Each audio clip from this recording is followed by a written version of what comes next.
Thanks for having me. I'm Dave Fano, founder and CEO at Teal. We are a digital career companion platform that's super focused on the job search process and really giving people step-by-step guidance and tooling to find and land a job they'll love.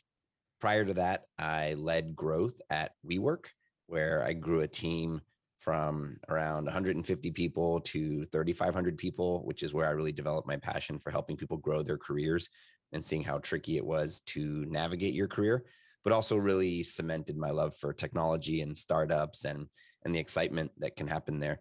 So I've gotten to do a lot of different fun things, got to WeWork via acquisition.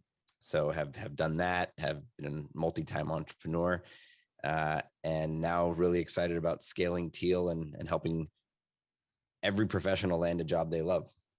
That's awesome. Thanks, Dave, for making time join us on the Heavy Podcast. You just answered all of my questions from with this brief intro, which is great. That's awesome. Thanks for sharing a little bit of a background. Because I typically, before we jump and start talking about your current role, current company that you're leading, love to spend a couple of minutes getting a thumbnail version of your career to date. You've mentioned you've ended up at WeWork through an acquisition. Tell us a little bit more about that experience, transitioning from one company getting acquired and then going into building something of your own. What was that journey like? Yeah, it was, honestly, when we started Case, it was really a passion project. We actually started two companies at the time, a more traditional web startup and then a consulting business. The web startup we ended up shutting down and acquiring as part of Case, but that was really more of a formality to make sure we got our investors their money back, which we paid out of our own pockets. But we never thought Case was an acquirable company. We would actually tell our teams on a number of bases, this company will never get sold. We won't get acquired. That's why we don't worry about equity. And, that was not true. Service companies get it bought all the time. We just didn't really understand that and know that. Obviously, the multiples are different, but it happens all the time. And happening more, if anything. I mean, Twitter just did a cool acquisition of Fano, a really great design agency. And that was a service firm. It was a really smart acquisition. So for us, we hadn't done that before. We didn't come from the traditional tech scene. And it was a real learning process on a lot of levels, how to structure the deal, how to negotiate, how to recognize your value and the potential value that's not really about revenue. Then the team and the impact on the culture and the integration. So yeah, I mean, I could go on for days about all the to-dos and not to-dos in the process of being acquired or being part of an acquisition. Oh, that's super exciting and very interesting from, how you guys actually were building the company. You never thought that would be set up for an acquisition. And yet, that's exactly what happens. So you joined WeWork. You mentioned you were in charge of growth, I believe, at the company. Tremendous growth. You growing from 100 to thousands. How did that experience help you better prepare for what you're currently building? As you mentioned, you experienced some challenges on the career search, just the general professional growth perspective, which led you to found the Teal. But in terms of the growth strategies that you've had implemented and executed at WeWork, how did that translate to Teal? Yeah, so growth there was it was a kind of complicated role. It was, I think, in line with the current thinking around the title of growth, which is at the intersection of product and marketing or sales or revenue.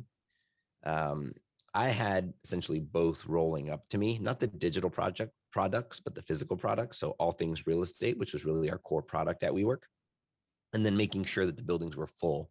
So revenue, sort of supply and demand was essentially my remit. And I needed to continue to double our inventory because we were a supply constrained business, kind of like an airline, right? There's only so many seats on the planes. We only had so many seats in office locations. We had to increase our capacity, our inventory. So we had to open new locations to keep up with the growth. And then we had to fill them. And the bigger the business got and the broader our geographic footprint got, the more we needed to have a global team. And we really tried to walk the tight line between a centralized and localized team, because this, at the end of the day, this is very much a a bricks not bits business. We tried to leverage as much of the bits as we could, but we were building in geography. So we had to have people in Argentina and Delhi and Shanghai and Tokyo and New York and San Francisco. So there were people, we had a global team, but we also had to keep them in sync. And, we had to really help people grow their careers in that process. If I'm an architect and I am sitting in Shanghai or in Buenos Aires, I still want to get better at my craft. And if there is the most senior architect at the company, how could we ensure that they were getting the latest best practices and their ability to grow their career? Because you can't clone that person in every country. So there was a lot of learnings around how to build an organization, how to keep an organization in sync, to not be super wasteful. That is one of the challenges with regionalizing a highly functional business like that, where you've got so much expertise. And what we were trying to do is really vertically integrate so that we didn't have to use as many consultants and eliminate some of those costs. So career pathing and empowering people to really think about their careers and then navigate even within the company. People would move from London to New York and learn the best practices of how to be a salesperson there or how to do enterprise sales there. And also cross geographic collaboration, because one of the other things we tried to do was implement an account-based sales strategy. So if I had someone interacting with the head of real estate for a large Fortune 100 company in the US, and they wanted to take offices in Brazil and London, we had to coordinate with the local people. So there was a lot of just sort of observing the tensions that happen in large organizations and seeing the sort of emotional and mental challenges that come. And one of the things I wanted to be able to do was provide coaching to everybody. We actually brought in a coaching company that made it available, but it's only so scalable. And part of my issue with coaching is it's oftentimes backwards, is that it starts with the most senior people and then it works its way down. And then at a certain point it stops because it's not scalable and it's too expensive. And I think that's backwards. I think the most junior people should get the coaching first. And then, obviously senior people need it as well. And so I just got really obsessed with this problem of how could I make career guidance more accessible? Because also the lower you go in the org, probably the less complex the issues are. So the easier it might be to make it just in time available through some form of technology. Obviously once you get to the executive level, things get highly complicated. And so when I was sort of wrapping up my time at WeWork, I just really got excited about this problem. That I think it would really help people, because work is oftentimes one of our biggest sources of energy or one of our biggest drainers, because, we work a lot more than we do a lot of the other things. And so and I really believe that a lot of us, when we can find our work, it can be an endless supply of energy for us. So I wanted to try to tackle that problem. Yeah, no, that's super interesting, and brings me back to some of the thoughts that most of, I've started and founded quite a few companies myself. Most of them I've successfully failed, as I like to call that. I had one decent outcome, but in general, a lot of the companies where I either invest into or something that I build on my own, all based on the personal pain that I was trying to solve. Something that really was like, oh my God, this is something that, I can't deal with that. Let me just build something that fixes that, because I cannot probably be the only one who is experiencing that. So that was kind of the thought process behind it. Sounds like you went through a very similar, journey as you were at WeWork. You were also, you engaged the coaching company to help, the employees at all different levels when it comes to career search, career growth, progression from that standpoint. So fast forward, you start, you found Teal, you building the company. Tell us a little bit more about what are some of the solutions that you guys are building that really help your users, your end clients, really fill that particular void, that gap that exists maybe for you personally. Yeah. So our goal is to be with someone from the day they start thinking about working to the day they retire, and to be that digital career companion. When I first came up with the idea, my initial pitch was to be an Iron Man suit for your career. Uh, and, that's a very hard problem. That's kind of our long-term ambition, but we understand that's a bit of a boil the ocean. So we've looked at the career journey and said, what is something that is fairly present, happens on a semi-regular basis, is the process in and of itself is fairly repeatable, where we can playbook it for people with a few conditional situations. And there's a gap on like true advocacy on the consumer side. And so we said job search. We said, why is it that like sports agents, actors, all these folks that are craftspeople can focus on their craft, but then have representation when it comes to the business side, like an agent? And so I said, well, what if we could create this like digital agent that could help people navigate the process and help them get the best outcome? Because a company has recruiters, it has an HR department, it's got a legal department, it's got a finance department, but you've got yourself and maybe some sort of relative with an executive title that can walk you through the process. So I said, how could we equip the modern professional with the right tooling, guidance, and community so they could get the best outcome and be in a job that they will love? And so we said job search is the area where we can really prototype this idea of being this companion. And at the very least, that's something that we know happens every few years. Eventually we could get to the other career moments, like first 90 days, seeking promotion, IC to manager, manager to director, director to executive, all sorts of different things. But let's go to this one that's fairly repeatable. So we're very focused on the job search right now and figuring out ways to accompany people through the process and be proactive and making sure that they're making the right next move. Because job search is just riddled with uncertainty and no feedback. It's an uncertain process, whether you're employed or unemployed. Objectively, nobody loves job searching. Like nobody even likes it. I think it's fair to say everybody hates it. And so we're trying to figure out how can we make it an empowering process where it's a person actually excited. When you go shop, you're excited about buying something, and that sort of retail therapy. It can kind of be the same with job searching. Job searching, these are jobs that are going to boost your career. It can be exciting. It's filled with all sorts of uncomfortable things, but we can help people make the most of that. And so that's what we're doing now.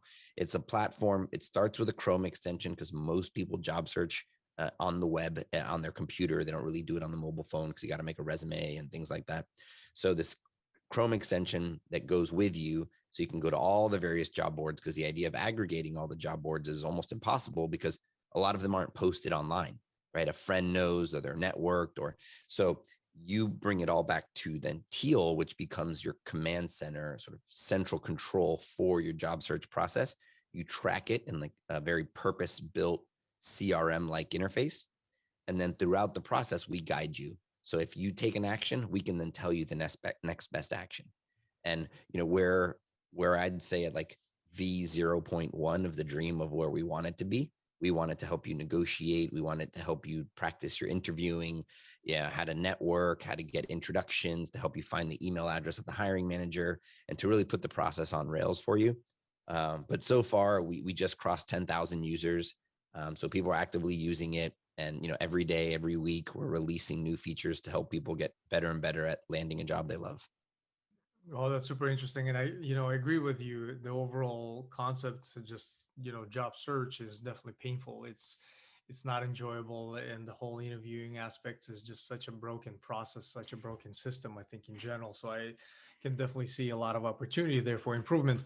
But with also, with startups, we've both been there, living there day to day. Pivoting becomes, of almost an hourly job where you have to listen to the feedback from your customers, your most, engaged fanatics, so to say, take in their, recommendations and make adjustments from there. Talk to us a little bit about, the process of pivoting, adjusting as a startup founder, because a lot of times when I advise a lot of entrepreneurs on their boards, a lot of them are not prepared quite for that, because you have that one vision initially, and you're so bought into this, you're so kind of in love with that almost. but at times you will pivot probably 10 times a day or even, a year or whatever the case may be. How do you deal with that? How do you get your team, continue stay motivated? What are some of the things that really help you stay on track and just pivot successfully? Yeah, it's a great point because it is really hard, and I think it's especially hard on the team Yeah. because they'll work on something and it takes a lot of courage to just abandon stuff. I'd say we were about 2 weeks away from releasing a big feature a couple weeks ago, and we said, you know what, this just isn't the right thing. It's not the right thing to be working on right now. We need to get focused. This is broadening us too much. Let's just put it aside. Right. And, another version of it, like, well, let's just finish it because we shouldn't leave things unfinished. And that was the wrong decision to make at the time. Maybe we'll go revisit it another time. And those things have repercussions on the teams because people did that work. They want to bring it to conclusion. It feels good to finish things. But the key is having a bigger picture and a broader intention. Right. That's one of our core values as a company is start and end with intentions. And oftentimes in a startup, it's very easy, or in any situation, it's easy to get hung up on the means. I'm really obsessed with this feature and I really want to finish this feature. Then you got to ask somebody, it's like, well, okay, well, why are we doing that feature? Oh, well, because it's gonna, it's gonna make it so much easier for us to track that data. It's like, well, how does that help the customer? Does that really, like, couldn't we just do that by hand? Couldn't we do that with like a clipboard, or now with all these no code tools? Isn't there an easier way for us to do it to see if it actually works? And so I think constantly, and we've really tried to bake this into our culture, is to just constantly ask, what's the intent of this? Is this actually, are we more concerned with the means or the intent? And if we're over obsessing on the means, then we might have it off. And what's our broader intention as a company, which is to help people find and land jobs they'll love. And so does this move us closer to that? Does it empower our users in the way that we want, we want them to feel empowered? And so just constantly going back to that and having, a sense of empowerment within the company itself to be able to question things and say, hey, especially for me, I throw out all sorts of harebrained ideas all the time. And I want the team to be able to say, hey, does that move us that closer to our intention? And Mhm. as a collective say, no, that does or it doesn't. And then same, if we're already halfway through something, for everyone to have the courage and confidence to say, hey, we should kill this. This isn't moving us that much closer. And we've had that a few times. We've tried, our company has been through some real kind of peaks and valleys. And that when we started, we had this very clear idea of what we wanted to do that was moving along. Then COVID hit. We went from record low unemployment to record high unemployment. Our initial strategy was to focus on people that were unhappily employed because most people were employed and we were going to help them go find better jobs. And then we switched to a world where everyone was like fairly happy to have their job, given that things got weird. So we had to readjust our strategy, and now I'd say we're somewhere back in the middle. And so that's required a lot of different pivots. And, we keep iterating, but it's absolutely until you've really nailed that product market fit.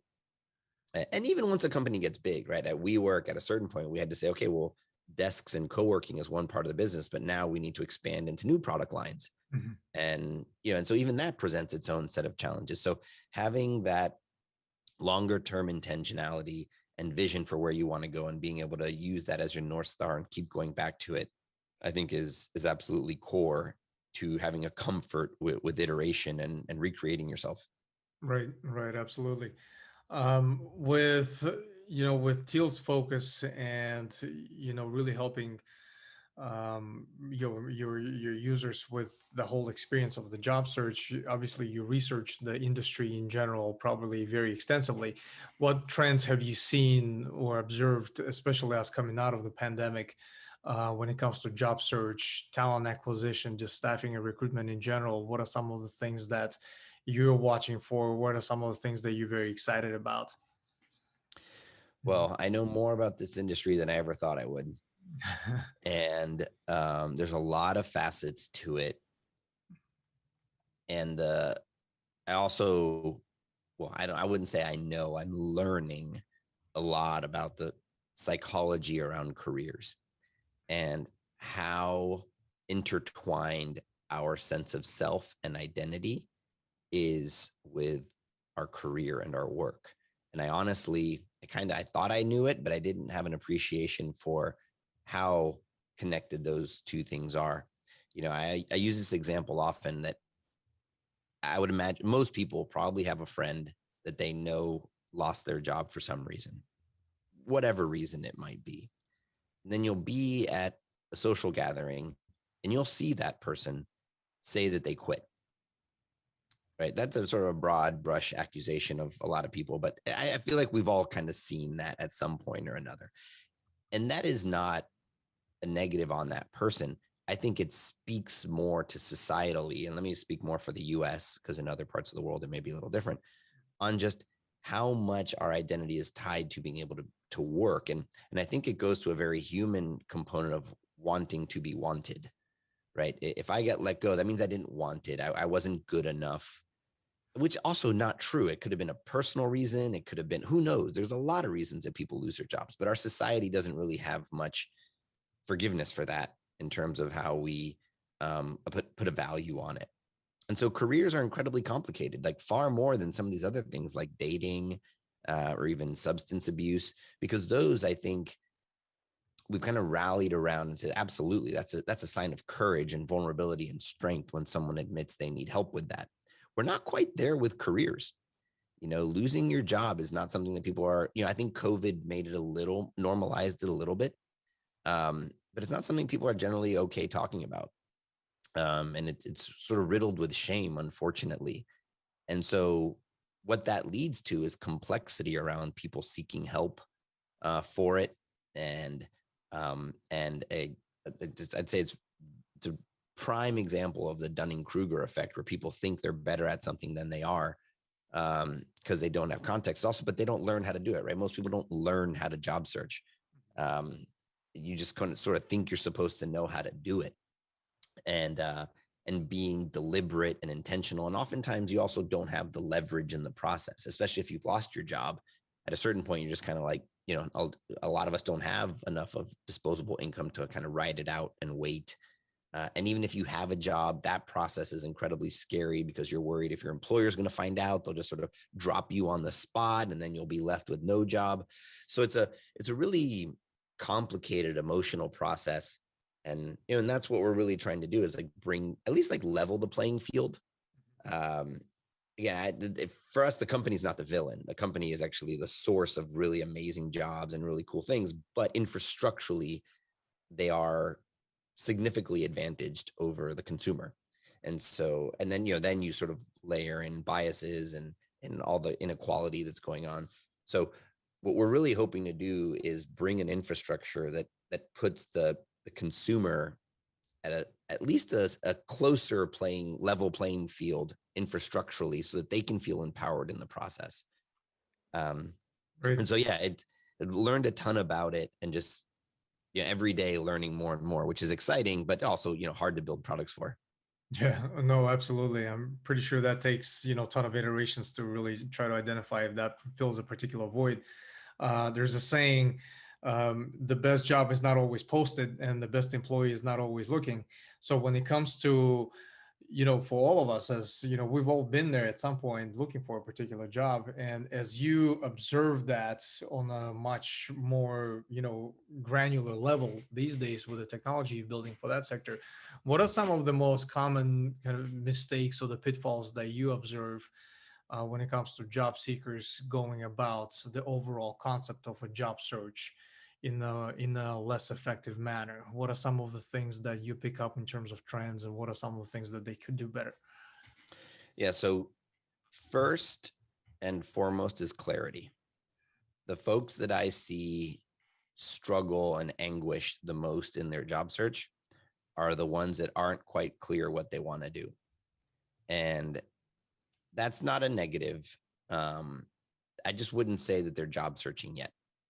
I think they're kind of career searching. And I think a few people feel like the pressure to start job searching before identifying what it is that they want to do next. And so that feels very uncomfortable because they're engaged in a job search. They're putting out a very general version of themselves with a little bit too much optionality. And I think ultimately companies have a skills gap or an ability deficiency, and they are looking to fill it. And when a person presents themselves to the market as this generalist that can kind of do anything, well, then the employers are generally like, okay, well, you're just kind of okay at a lot of things, and I really need you to be good at this one thing. And so that's, I've seen people like really hold people back.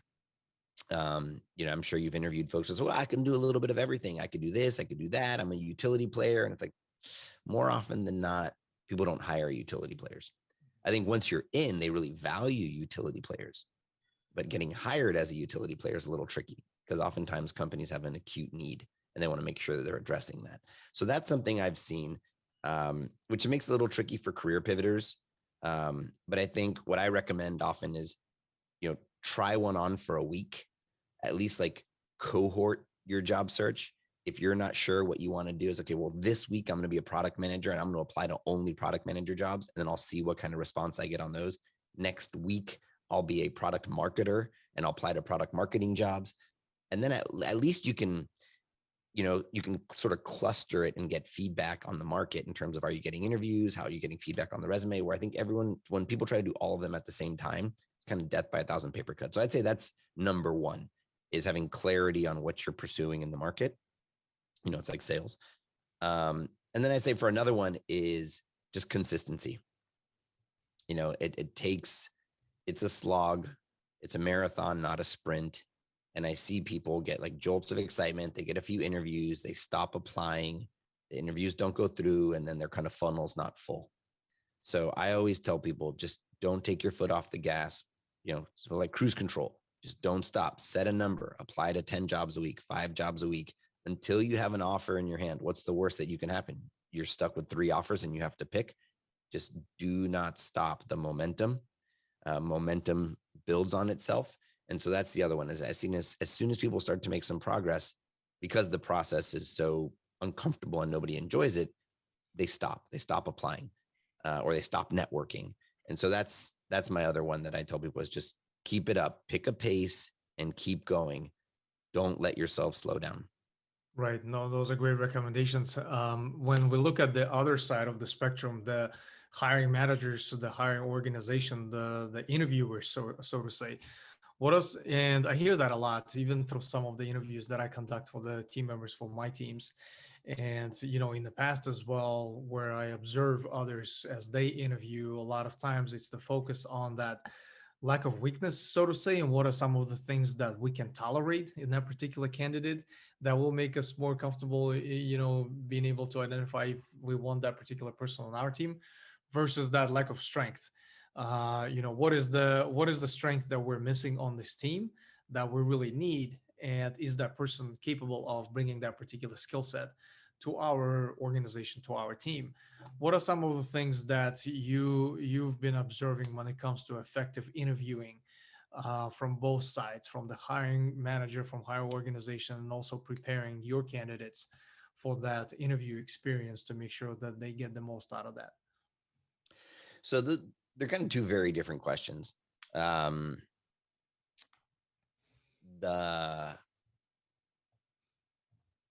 I'll address the first one. Hiring, I don't want to pretend like I have that cracked. Hiring's incredibly hard. And so I don't think I've nailed it. I know I haven't nailed it. Learning experience process for everybody. So Yeah. So, I think that if I could sit myself down and give myself advice, it would be to sit down and really think about what success would look like in 3, 6, 12 months. Right. If I had this person, this was something I did that was implemented at WeWork by a brilliant designer. His name's Tomer Sharon. And you almost like write, like it's the idea of like, how Amazon does that press release for products. Imagine doing that for like a 1-year promotion for an employee. And what are the things that this person's accomplished in 3, 6, 12 months? What are ways that the business is better by you having filled this role in this very measurable way? Then you can engage in conversations with those people about what it would take to accomplish that, and if you think they've got that. And that's something we've tried to start to do in our JDs that we post online, to say this is what awesome will look like in 3, 6, 12 months. So they get a sense of the expectations, because I think that's a big part of it, is alignment of expectations. and people being clear. Too many times companies focus on hard skills, say, well, you need to know this and you need to know that, and you need to know this. But again, that's a focus on the means and not the intention. The intention is to grow the business at this amount by this revenue, because this is what we need to grow our Series A. I don't necessarily need to tell the person that they know how to run Facebook ads, because who knows, maybe LinkedIn ads are better. Um, or, maybe they've got some other tactic. And so I think it's this focus on the outcome, and then being able to engage in a conversation and a collaboration around how you would achieve those outcomes, and seeing if you would work well together. Right. Because I think that's a lot of things that a lot people kind of ignore the dynamics of the person, because you can have the role, like person role fit, but then you have person team fit. And that's a whole nother component. So that's on the hiring process. Again, not good at it, hopefully one day. And also, look, it can change. It's also not you can hire someone, things could be great for the first 6 months. Things change, context change. We're in a highly volatile world. People should be growing and changing all the time. Companies should be growing and changing all the time. And maybe you're not a fit anymore. Right. So I think the idea that, you're going to have this perfect fit forever, unless you kind of evolve together, much like a personal relationship, then it might just make sense to part ways. And that's okay. That's part of growth. On the interviewee side, it's kind of the inverse of that. It's like really try to discern where the company wants to go.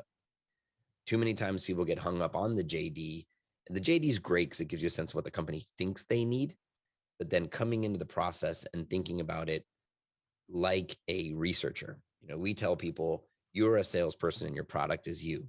So really good salespeople ask really good questions to then present themselves as the solution to their problem.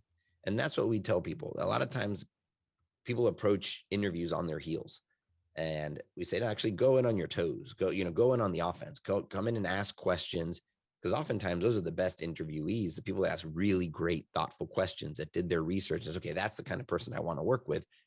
And people approach, I said this in one of our job search groups the other day. I said, if they knew the answer, they wouldn't be hiring you. Right. So come and ask the good questions, because people feel like they need to have all the perfect answers. And that is, I think, one of the traps in interviewing is, and you're coming in to say, well, the reason you opened this role is because you've got a problem and you need someone to help you solve it. I'm that person. Let's already start to see what it's like to work together in the process of interviewing. And let me start to have a conversation with you. Let me start to understand. Let me bring a process of inquiry, instead of just feeling like I need to do rote memorization of the STAR method or CAR method on how to answer interview questions. Right. No, those are very interesting perspectives. And like you were saying, it's a formula, and it's art and the science as well. At the same time, it's not something that all of us can get really, really good at and maintain that same level, because it's something that we continuously get better at as we interview more, as we continue to go to more interviews, or we facilitate more interviews. At the same time, it's very challenging, because it should be a dialogue. It should be a two-way street, and both sides should get an opportunity to interview each other. It's not just the hiring organization that does most of the interviewing and asking the questions if the candidate is the right fit. It's also the vice versa, for candidate to make that assessment and ask the right questions, to really make some type of assessment through that short conversation, to see if that particular person is someone I want to be operating under their leadership, or is this the type of culture that I want to join? So those are kind of the two sides of the spectrum that always interesting to balance. Um, Dave, from your standpoint of continuous learning, self-actualization, what is your content diet is looking like these days? What are your sources for information? What do you allow your mind to be exposed to on a daily basis? Not enough. Uh, given everything, there's a lot of sort of routines that I used to have. I used to consume a lot of audiobooks, but not nearly enough these days. So I'm really trying to, when I'm not getting a chance to make with my own hands, I feel a little bit of a void, and I think that's a little bit tricky, when you're a founder CEO, unless you're a technical founder. So I've actually been consuming a lot of technical no code knowledge. That's kind of how I really started my career, was teaching people technical things. 3D modeling and scripting. So I've been trying to learn some of these no code platforms myself. So I've been doing that, just sort of like hard skills, which is fun and enjoyable for me. I'm trying to teach myself Bubble. And then more on, I'd say like the business and career side. I recently finished Adam Grant's new book that I think was awesome. Think Again.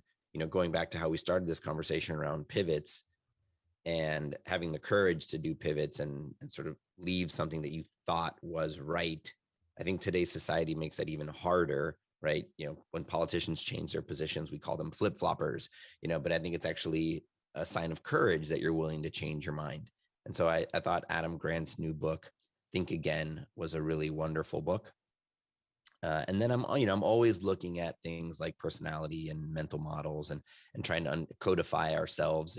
We've got our work styles framework that is sort of one of my babies in terms of our products, and always looking at ways to refine that and better understand people. So I'll constantly consume content on that. I'll read a lot about all the Ray Dalio just came out with his personality framework, Enneagram, MBTI, DISC. So I'm always kind of consuming those whenever something crosses my table. No, those are great recommendations, and for our listeners, we'll make those notes available in the show notes for all of you guys to check out later. Dave, can't thank you enough for your time today. Very short but powerful conversation. Personally learned quite a bit.